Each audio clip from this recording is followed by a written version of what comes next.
All right. So, oh, sure. So recording has started. Acha. So if you could see, yes. Okay. This was a Poisson's random variable. A random variable takes on these positive integer values is said to be a Poisson random variable with parameter lambda if its PMF or its PDF for discrete version is given as follows. Now, first thing that we were stuck was, if it is a PMF or a PDF for discrete values, then its sum must be equal to 1. So the book says that this sum comes out to be 1, and I asked in the last lecture that does anyone know how this summation comes out to be E lambda, or someone has studied this thing in their previous course. The students were not able to remember. So actually I was able to prove it by the help of Taylor series. But the thing was that I couldn't cam scan it. So I'm trying to, I use another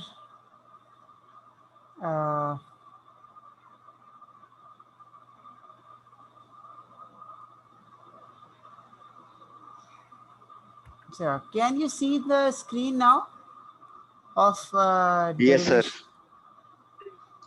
आपको क्या क्या क्या नजर आ रहा है इस वक्त? PDF file जो नजर आ रही है चैप्टर 14 वाली? Yes sir. नहीं वो नहीं, मैं असल में वो तो मेरे पुराने नोट से, मैं एक्चुअली चाह रहा था आपको ये कैम स्कैनर खुल जाए आपके पास। वो मुझे समझ नहीं आ रहा कि इसको कैसे करूं। सर लेक्चर 14 7/7 पेज खुला हुआ है, लास्ट पेज इसका। नहीं वो तो आप सही कह रहे हैं, खुला हुआ है।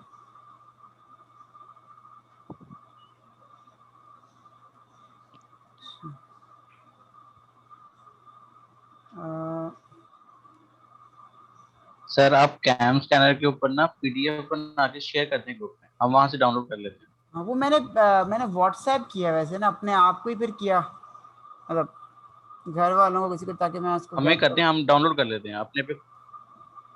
हाँ अगर फिर मैं आपको पढ़ाऊंगा कैसे, वो तो आपको कर देगा बात, ठीक है, मगर मैं चाह रहा था। अच्छा एक सर उसका हल ये है कि आप अभी शेयरिंग स्टॉप हो गई है ना, व्हाट्सएप वेब खोल लें। व्हाट्सएप वेब से ही तो मैंने खोला है। अच्छा एक मिनट, मुझे थोड़ा सा टाइम, मैंने अभी स्टॉप शेयरिंग हो गई आपकी, ठीक है ना? स्टॉप शेयर हो गया ना, अभी कुछ नजर नहीं आ रहा आपको? अब मैं आपको शेयर कर रहा हूँ कैम स्कैनर मोजिला फॉक्स पे, अब जरा देखें, अब आपको नजर आ रहा है कुछ? सर वही नजर आ रहा है लेक्चर 14। यार अब आपको कैम स्कैनर नजर नहीं आ रहा? No sir. अच्छा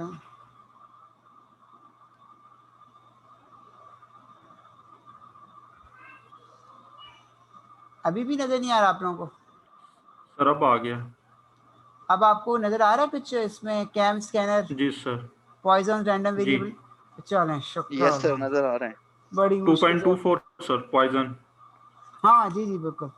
असल में पता नहीं वो मेरा शायद कैम स्कैनर का वो मेमोरी फिल हो गई है, क्या हो गया, वो उसको PDF को डाउनलोड ही नहीं करने दे रहा था मुझे, तो मैंने फिर कैम स्कैनर की वेबसाइट में खोल लिया। अब मैंने कहा चलो ये शेयर हो जाए, बच्चों को दिखा दें, but I will try to rectify this. हाँ प्लीज। अच्छा हाँ क्या कह रहे हैं सर? इसको करने के बाद आप इसको ना व्हाट्सएप ग्रुप में शेयर कर दीजिएगा। ये नहीं इसको तो मैं कैम स्कैनर, जी जी वो कर दूंगा इंशाल्लाह। नहीं मैं इसको ना वो भी करूंगा इंशाल्लाह, इसका PDF तो मुझे बनाना ही है लाजवान, और इंशाल्लाह इसको मैं वो भी आपको इंशाल्लाह इसको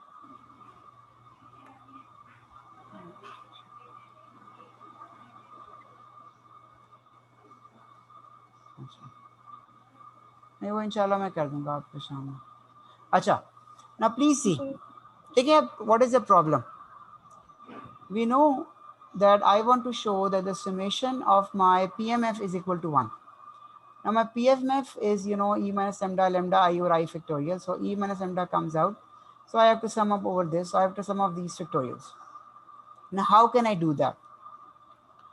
So I tried various ways, but I was not successful. But just then I remember the important Taylor series.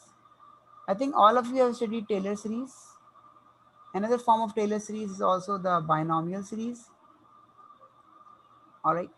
So they are all actually the same. We will use a Taylor series and then we will be able to find out. Now, this is the Taylor series. Can all of you see the Taylor series? सबको नजर आ रहा है बड़ा बड़ा Taylor series नजर आ रही है repeat कर दीजिएगा सर सर एक दफा ये टेलर सीरीज है ना इसको एक्सप्लेन कर दीजिएगा I have written the tail. This is a Taylor series. Taylor series says the function at a point x, ठीक है, is equal to the value of the function at a. अब वो होता है ये है कि आप you know the function value at a, but x is equal to a plus h, where h tends to a very very small value. So this means that x is very much closer to a. So we want to find the function value at x, where we know x is equal to a plus h, where h is a very very small number. So the value of at x is equal to the value at a plus derivative of the function times the difference between x and a. So difference between x and a will be equal to h, which is a very very small number. All right, सबको याद आ रहा है थोड़ा बहुत? हाँ जी, Taylor series याद है, ठीक है ना? अब ये क्या होगा, पहले होता था function value eight the starting point A है, एंडिंग पॉइंट आपका x है, जो a और x का फासला कितना है, h है. Then you have the first derivative of the function at the starting point times the difference between the start ending and starting, जो x माइनस ए, यानी h. इसको बहुत से बुक्स इसको h भी लिखती, कोई बात नहीं, आप h लिख लें. Then double derivative at the starting point divide by 2 factorial plus again the difference, और ये आप इसको h लिख सकते हैं, x माइनस ए स्क्वायर. इस तरह से ये चलता जाता है. f क्यूब आएगा, फिर f ट्रिपल डेरिवेटिव, उसमें h क्यूब आ जाएगा, या x माइनस ए क्यूब ओवर 3 फैक्टोरियल 4 फैक्टोरियल. इस तरह से वो इन्फिनिटली कंटिन्यू करता है. Now let us say that one of the functions derivative भी इंक्रीज करता जाएगा. हाँ, डेरिवेटिव भी इंक्रीज करता जाएगा. ये सेकंड डेरिवेटिव होगा, फिर थर्ड डेरिवेटिव, फिर फोर्थ डेरिवेटिव, फिर फिफ्थ डेरिवेटिव. ये आपने बहुत है, आपने अपने कोर्सेज में देखा होगा. वो कहते हैं जी, let us approximate this function value by using the Taylor series. ठीक है ना? तो कहते हैं अच्छा जी, the first term constant term है, तो अच्छा first derivative is more than enough because the rest of the derivatives will turn towards zero. या फर्स्ट डेरिवेटिव, कुछ कहते नहीं हमें 2 डेरिवेटिव्स देने पड़ेंगे, कोई कहता है हमें 3-4 डेरिवेटिव्स देने पड़ेंगे. जितने मर्जी डेरिवेटिव्स दे लें, मकसद होता है कि कितनी नंबर ऑफ टर्म्स दे लें टेलर सीरीज की, ताकि आप अप्रोच कर सकें final value F of x को. ठीक है, बहुत मशहूर है टेलर सीरीज, ये मैंने कोई नई नहीं बनाई. Let us assume that my function F of X is actually an exponential function. So I want to find an approximate of my exponential function in the Taylor series. So what should I do? So I will just put f of x as e of x. So f of a means e of x at a. So this will become e of a. Then f of x derivative, then put x is equal to a. So f of x derivative is e of x. Then next step I will put x is equal to a, x minus a. E of x double derivative is again e of x divided by 2 factorial. Then putting x is equal to a and then x minus a square. और इस तरह से आप आगे ही terms ही बना लें, कोई मुश्किल नहीं, आप कर सकते हैं. E of x over 3 factorial x minus a whole cube. All right. Then I put x is equal to a. This will become ea x minus a. This will become ea 2 factorial x minus a square. इस तरह से आगे भी हो जाएगा, जैसे ea 3 factorial x minus a whole cube plus plus plus 4 5 6 तक चला जाए, आप चाहे जितना मर्जी आप ले लें. ऑलराइट. अच्छा, अब मैंने चेक करके चलाया. I set that my starting value is a0, यानी मैं स्टार्ट ही कर रहा हूँ a0 पे, ताकि मैं e of x की एग्जैक्ट अप्रोक्सीमेशन निकाल लूँ. If I put a0 here, so wherever there is a, this will go 0. a0 1 a0 1 a0 1, this is 0, this is 0. I will get e of x is equal to 1. ये 1 हो जाएगा e of 0. This will also get 1. This is x minus 0 x 1 over 2 factorial x square. इस तरह से 1 over 3 factorial x cube. इस तरह से चलते जाएंगे सारे. But notice for a moment, what is this thing? Is it not xi over I factorial? देखिए ना, x cube over 3 factorial, x square over 2 factorial. ये क्या है? x है ना, तो x को आप लिख सकते हैं x 1 over 1 factorial because 1 factorial is 1 and Yes, x to sir. the power 1 is also x. So x can be written as x 1 over 1 factorial. And then you have x 0 over 0 factorial because you know 0 factorial is 1 and x of 0 is 1. So this is 1 is actually is equal to x 0 over 0 factorial. So actually this whole term is nothing but summation of xi over I factorial. सबको समझ आ गया? Very, very powerful theorem. And that is a Taylor series. Also, you can write it in terms of the binomial series by which you can sum and write many mathematical functions as the sum of their, derivatives and their factorials. यहाँ तक सबको समझ आ गया? Yes, sir. Yes, sir. All right, very good. Let's go further. अच्छा अभी ये थोड़ा सा ना एक मिनट बुक में भी देख लेते हैं. अच्छा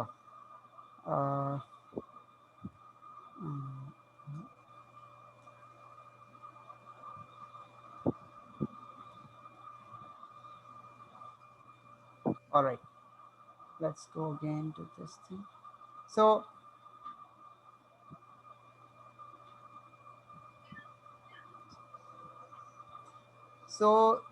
we have given a proof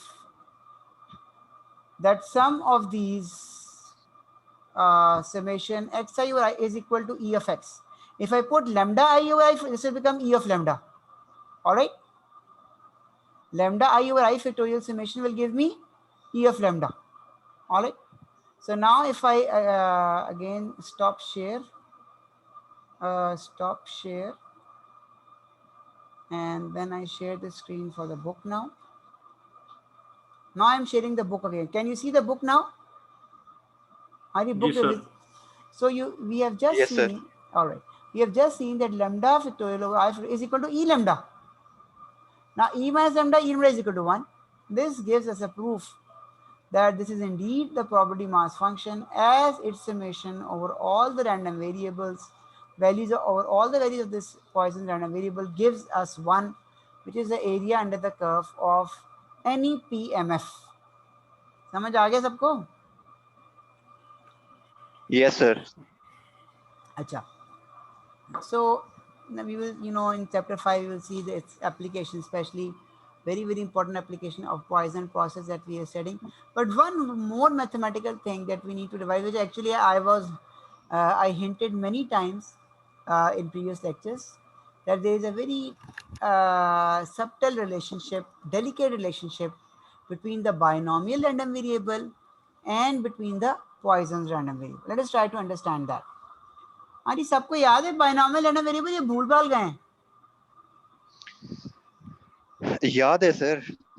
All right, very good. भूल गए हैं सर, भूल गए हैं. अच्छा भूल गए. All right, so let us see the binomial random variable in a few seconds. Yes, very important definition of binomial random variable is given as follows here. So if you have n independent trials, जैसे मैंने कहा था n coins को हम flip करते हैं, in which let us say success is that I want a head or failure is that I get a tail.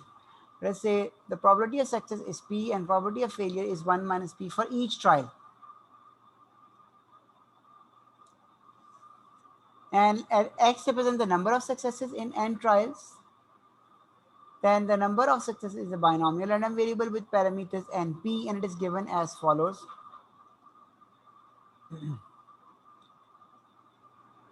The probability that I will get a number of successes as I, probability of I successes is equal to n over I, combination. It is equal to n factorial over n minus I into I factorial times now successes probability pi, failure probability n minus I. Are you everyone now remembers this equation which we also studied in the beginning of this course?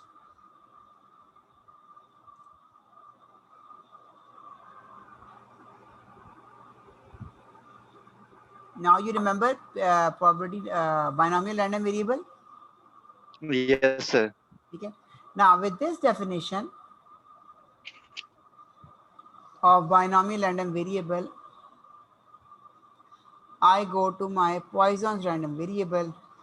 So he says Poisson's random variable can approximate a binomial random variable when the binomial parameter n is large and p is small.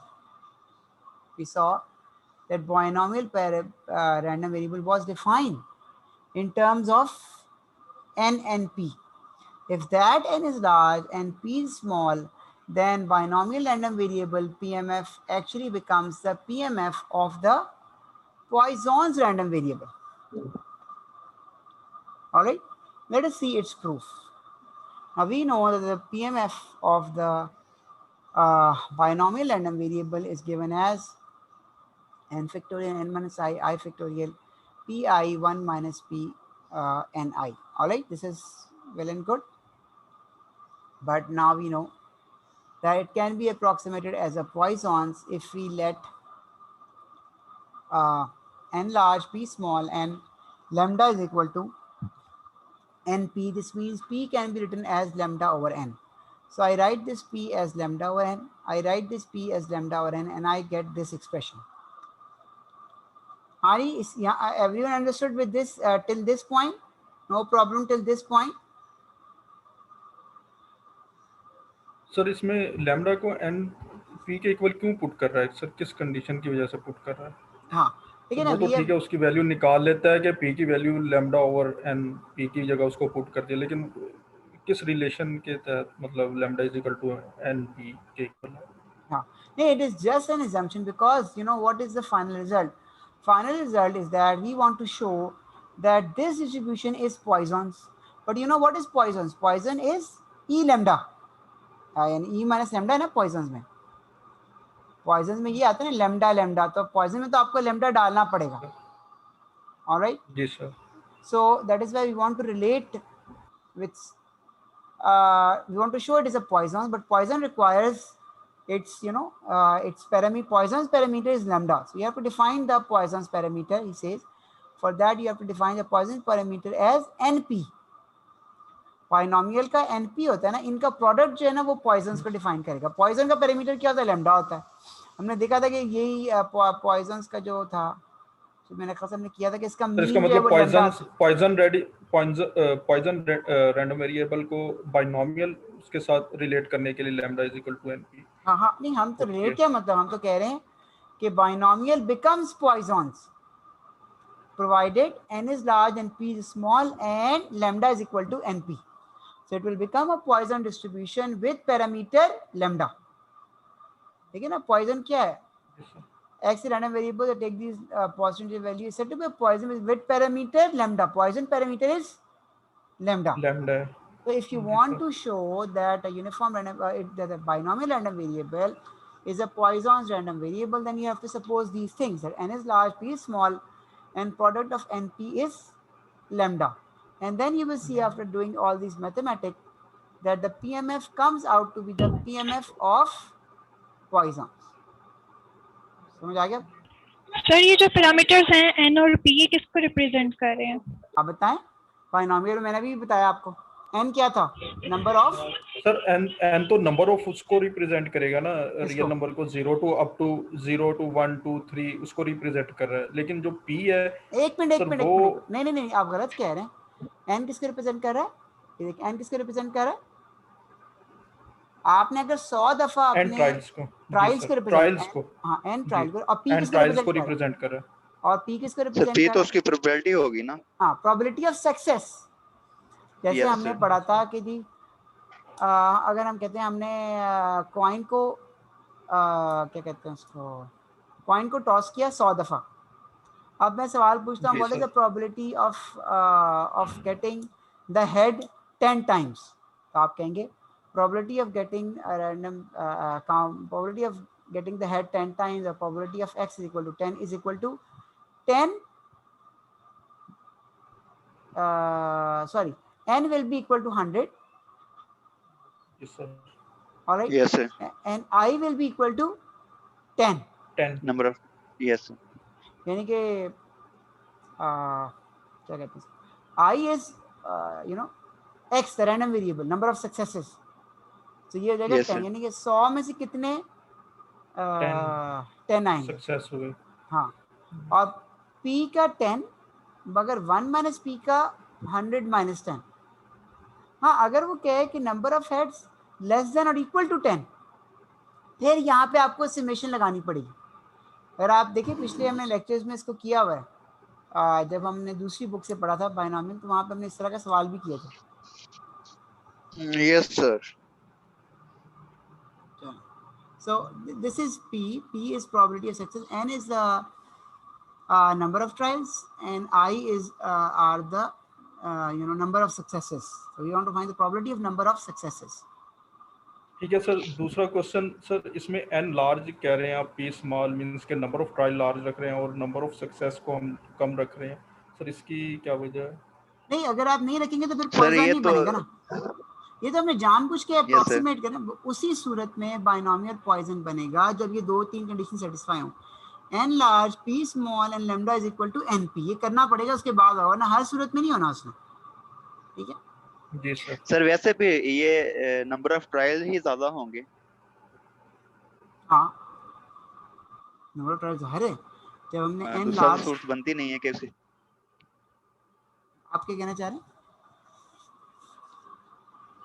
Sir मैं कहना चाह रहा हूँ कि हमारे number of trial हमेशा ही ज्यादा होंगे. मैक्सिमम ये हो सकता है कि हमारे नंबर ऑफ सक्सेस जो है नंबर ऑफ ट्रायल्स के बराबर आ सकती हैं, उससे बढ़ नहीं सकती.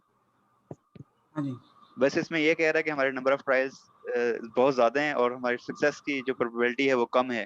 हाँ. उनमें गैप ज्यादा है बस. हाँ हाँ, मगर बाइनोमियल के लिए जरूरी नहीं है कि n लार्ज हो. मसलन आप n को 5 रख लें. Yes sir. वो तो हमारी मर्जी है, जो मर्जी रख लें. हाँ, Yes, मगर sir. जब आपको पॉइजन बनाना पड़ेगा फिर Yes, ये sir. शर्तें लगाना जरूरी है. ठीक सर. अच्छा, let us try to now see. अब ये थोड़ी मैथमेटिक्स इन्वॉल्व, इसको थोड़ा सा देखें मेरे साथ चलें आप. अच्छा, यहाँ तक तो हमने कर दिया. अच्छा हाँ, मैडम आपका ये क्वेश्चन था, एक मैडम ने भी सवाल पूछे थे. सर समझ आ गई है मुझे. अच्छा, सो आप देखिए ना, यहाँ पे मैंने वैल्यू पुट कर दी. अब देखिए मैं n फैक्टोरियल खोलूंगी. n फैक्टोरियल तो जाएगा n into n minus 1 into n minus 2 करते करते वो जाएगा n माइनस आई प्लस 1, और फिर उसके बाद n माइनस आई. वो n माइनस आई और n माइनस आई आपस में कैंसिल हो जाएगा. सबको याद है, मैथ में हम पढ़ते आए एफएससी में. ठीक है ना. तो ये n से लेके जाएगा n माइनस आई प्लस 1 तक, क्योंकि n माइनस आई फैक्टोरियल वो कैंसिल हो जाएगा नीचे वाले n minus i factorial. Alright, understood. जी सर. ठीक है. Yes sir. ठीक है, ये लैम्डा आई आ गया, ये एन आई इधर आ गया, ये आई फैक्टोरियल यहाँ चला गया. अब ये मैंने कोई गड़बड़ नहीं की, वैसे एज इट इज लिख दिया. अब इस चीज को मैं लिखता हूँ 1 minus lambda over N. N ऊपर न्यूमरेटर मेरा, और 1 minus lambda N minus I, फिर वो डिनोमिनेटर में चला गया, 1 minus lambda N over I हो गया. यहाँ तक किसी को प्रॉब्लम है तो बताए, ताकि हम फिर आगे चल सकें. ये प्रूवन टिल दिस पॉइंट. हाँ जी, क्या n माइनस आई को सेपरेट आउट कर लिया ना सर, मींस के n वाली जो है वो ऊपर रह गई और जो माइनस आई वाली है वो डिवाइड में आ गई है. 1 माइनस लैम्डा ओवर n. हाँ बिल्कुल. ठीक है. ठीक है. अच्छा, अब आगे. हाँ ठीक, अब आगे चलते हैं. अच्छा, अब ये 3 अप्रोक्सीमेशन हैं. इसमें ये वाली थोड़ी सी इन्वॉल्व, इसको मैं बाद में करवाता हूँ, पहले ये थोड़ी सी देख लें. अब देखिए यहाँ पे हमने कहा n इज वेरी लार्ज. ठीक है. एंड मतलब if I say n is very large, then you can see that these numbers will not make much of a difference in n. They will all remain n. So this is n first time, this is n for the second time, and this is n for the minus I plus 1 time. यानी i से 1 कम तक जा रहा है. ठीक है, अगली time में होना था n माइनस आई. इसने आई से एक कम टर्म है और एक टर्म ये आ गई, यानी कि एन यहाँ आई दफा आया हुआ है। एन आई और एन आई ये बराबर हो गया अप्रोक्सीमेटली 1 के बराबर, provided N is very very large. समझ आ गया सबको ये 1 कैसे आया? ऑलराइट, जी सर। ठीक सर है, रिपीट कीजिएगा जरा। ठीक है ना। एन बहुत बड़ा है, ठीक है, एन माइनस 1 भी एन ही रहेगा। और इस तरह से ये वाली टर्म में भी अगर आप देखें तो एन काफ़ी बड़ा है, तो ये जो थोड़ा बहुत आप माइनस माइनस कर रहे हैं, that will not make our difference. It will almost remain 1. But then we have to see how many n's are there. This is n minus 0, this is n1, and this is n minus I plus 1, यानी कि एक i से पिछला वाला है, क्योंकि इसकी अगली टर्म में होना था n minus I, ये है n minus I plus 1, क्योंकि हमारे टोटल n जो आए हैं वो n I आए हैं। ऑलराइट, सर वो ni डिवाइडेड बाय ni हो गया तो 1 हो अप्रोक्सीमेटली गया। 1 आ गया। जी सर, ठीक है। ठीक है। अच्छा यहाँ पे देखें 1 माइनस, अब इधर भी देखें कि जी what is lambda over n is p, but p is very very small, so 1 minus p is approximately p, and p to the power any number is always 1 to the power 1 very small number, 1 minus p is approximately 1, and 1 to the power any number is also equal to 1 approximately, this is also tending towards 1, ठीक है। so this is 1, this total is 1, we just need to solve this thing 1 minus lambda over n to the power n, ठीक हो गया। अब इसके लिए मैं दोबारा थोड़े से अपने नोट्स में जाऊंगा, मैं इसका स्टॉप शेयर करके I will try to share the cam scanner.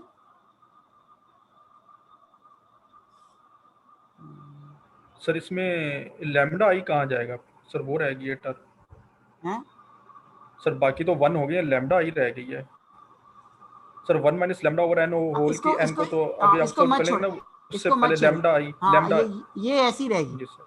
क्या होता है लैम्डा आई और आई तो वैसे भी पॉइजन्स में आ जाती है ना, इसको हम नहीं छेड़ेंगे, और जब हम ठीक इसको है। प्रूफ करेंगे ई माइनस लैम्डा के तो हमारा ऑटोमेटिकली पॉइजन्स बन जाएगा, ठीक है। इसको मत छेड़ें, इसको वैसे ही रहने दें। अब मैं इसका प्रूफ आपको करवा रहा हूँ, मुझे थोड़ा सा टाइम दें ताकि मैं इसको शेयर करने की कोशिश कर रहा हूँ।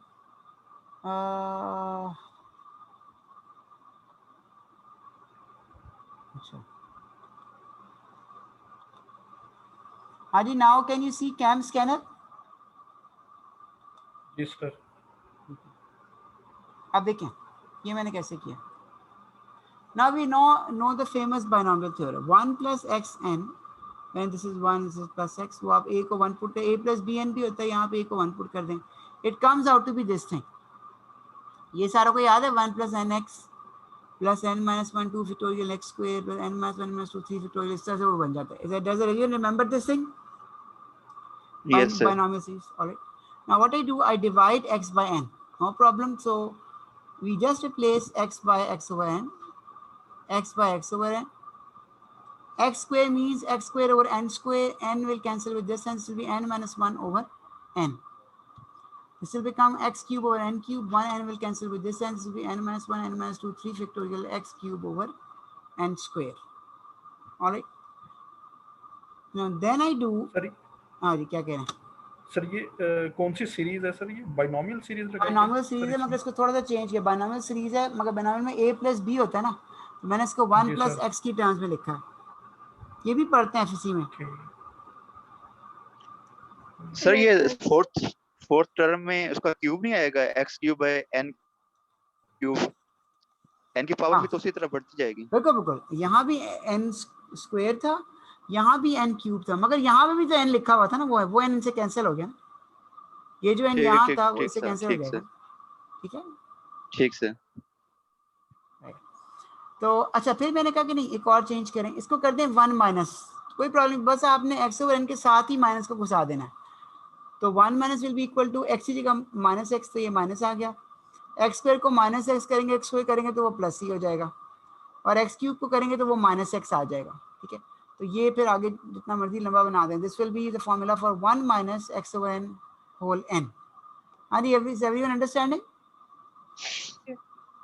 Yes sir. Yes, sir. ठीक है। अच्छा अब मैंने कहा, अच्छा अब थोड़ा सा मेरे साथ ना इधर आ जाए।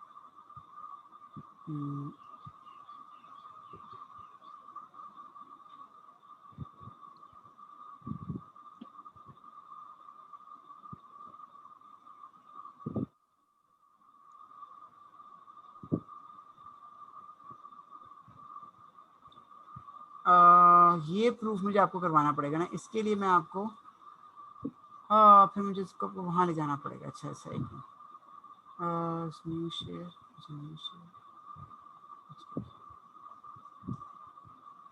Now please come here. Again I apply the Taylor series. We just saw earlier that if you apply the Taylor series, okay, at that time I assume fx is equal to ex. Now I say f is equal to e minus x. So apply Taylor series to e minus x, I will get this thing. I solve, I will get e minus x as this. Then I put a is equal to 0. So this is the Taylor expansion of e minus x. 1 minus x plus x square over 2 is as a plus plus plus plus. You will get all the terms. समझ आ गया आपको ये कैसे आएगा e minus x की term? जैसे मैंने e of x निकाला था वैसे आप e of minus x निकाल लें टेलर सीरीज लगा के। कोई प्रॉब्लम तो नहीं होगी यहाँ पे? No sir. ठीक है, अब ये e minus x की रिलेशनशिप आ गई। अब इसको आप यहाँ ले जाएं।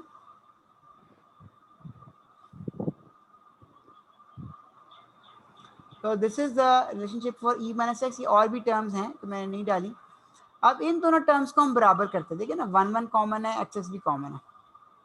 अगर n बहुत लार्ज है तो n minus 1 over n ये तो वैसे ही 1 के बराबर हो जाएगा। So this term will also become x square. All right. So you can see that all the terms are actually matching. So you can say that e minus x is equal to 1 minus x over n to the power n. वहाँ पे भी देखेंगे कि इसके लिए x cube के लिए भी आप देखेंगे 1 माइनस एक्स वो 3 फैक्टोरियल आ जाएगा, क्योंकि ये N square over N square हो जाएगा जो आपका फॉर वेरी लार्ज एन ये भी 1 के बराबर हो जाएगा। सो ये सारी टर्म्स ई माइनस एक्स हैं जो हम देख रहे हैं कि 1 minus x over N N के बराबर हैं।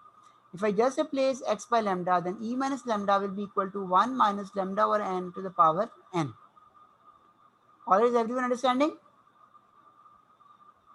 E Yes, minus, ठीक है, 1 minus lambda over n to the power n. So now I go back to the book. You can see 1 minus lambda over n is equal to e minus, या आप x लिखें lambda लिखें, this is the same thing. So 1 minus lambda over n is equal to e minus lambda. All right. This means that this term is e minus lambda, rest of the terms are 1, and hence your PMF comes out to be the PMF of the Poisson's distribution. So this means that binomial distribution becomes Poisson's distribution if and only if n is very, very large, p is small, and lambda is equal to np. All right. Yes. Okay. Now let us go back to chapter 5. अब हमने जितना poisons पढ़ना था हमने काफ़ी पढ़ लिया, so we do not need to go further. Now we can go to the process. वो इतने दिनों के गैप के बाद ना पढ़ते हुए भी ना बहुत ही बोझल सा महसूस हो रहा है। हाँ जी, what is your view? Sir हमें आपसे भी ज्यादा महसूस हो रहे हैं। हाँ, मगर वैसे बड़ा अच्छा फैसला इन्होंने किया कि रमजान में क्लासें नहीं की, वरना तो मेरा तो कीमा निकल जाना था, मुझे बाद में एहसास हुआ बहुत मुश्किल था। वो सर नहीं हो पाता रमजान में इतना कुछ। हाँ, मेरी तो पहली 2 क्लासेस हो रही थी ना, अब उसके बाद रमज़ान में तो फिर वैसी नींद भी बहुत थी कि आपने रात को इबादत भी की है, तो मुझे तो बहुत दफ़ा क्लास में भी नींद आ रही थी जब मैं अपने तो यूटी के लेक्चर्स पढ़ा रहा था। तो मैंने करना ये था कि बच्चों से मैंने सवाल पूछा, अब हर कोई अपने जवाब दे रहा, जब तक मैंने थोड़ी सी अपनी नींद जो है ना वो पूरी कर ली। सर ये तो गलत है, वो बच्चा इतने मुश्किल से सर जवाब देता है। हाँ, नहीं वो असल में इतनी ज़्यादा आदत कंट्रोल नहीं हो पा रहा था, वरना तो मैं 1-2 दफ़ा ही हुआ मेरे ख्याल से वो एंड ही जो ताक आती थी आखिरी अशरे की, उसमें थोड़ी बहुत ज़्यादा नींद आने लगी थी कि फिर रात को जागे थे, फिर सुबह नींद पूरी नहीं, तो 5-10 मिनट के लिए मैंने कहा जब बहुत नींद आया मैंने कहा चलो बच्चों से सवाल पूछे, वो इतने मुश्किल थे कि वो खुद ही ढूंढते रहते थे, इतनी देर में नींद ही पूरी हो जाती थी। सही है। All right, let us go back to Poisson's process. अब देखिए ना, what we are trying to understand here. We saw that Poisson process is a counting process and it has these properties. Okay. And furthermore, it says that it is a Poisson, this counting process becomes a Poisson process because the number of events in any interval is Poisson's distributed. अब मैंने आपको समझा दिया what is